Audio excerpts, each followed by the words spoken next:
TV lapha emakhaya yanimukela bathi igcokama namhlanje oyena insizwe ehlabile ngoba kukuhle kanje emdletsheni usimemile bafo igcokama Nkosikazi sikumukela uTop TV.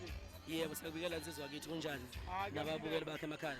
Yebo mfethu Yebo. Create TV 1 Zwide Media siphelele mfethu sizosingatha nakho ubuhle futhi sakhumbula ngonyaka odlula abantu babetshela ukuthi hayi iyadlula le lo nyaka phela West. Yebo. No mfowethu nje angazi ngiqalephi kodwa nje into ebalekile ninayo imibukiso yamakhamera lezolikhombisa izwe ukuthi kwenzakalani emdletsheni. Yebo. Emdletsheni kuqopheka umlando ongafani neminye imilando because iminingi imilando.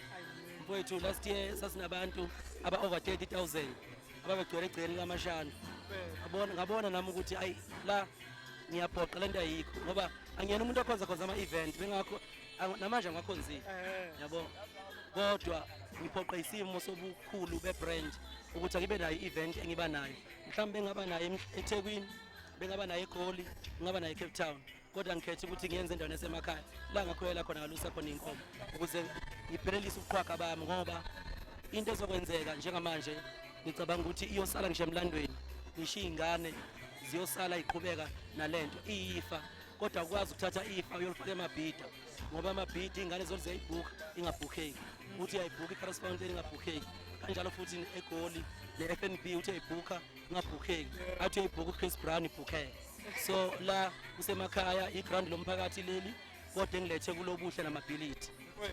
Paris iqopha umlando igushi naye namanje naye iqopha umlando kodwa khona abasangabaza bathi akuwona uMaskandi lona kodwa siyabona ukuthi uMaskandi thini njengoba usushintshile njengoba nabanye abawuthola bawushintsha leyo ndlela uthini indaba naleyo ndlela ukuthi hayi akuwona uMaskandi uyi-hip hop or R&B wathiwa.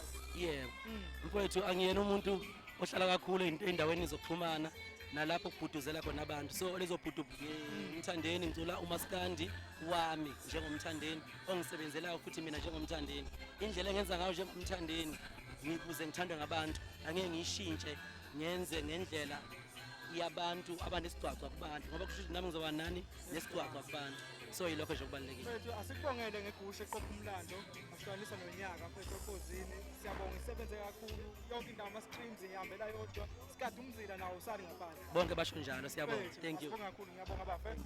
Shosho.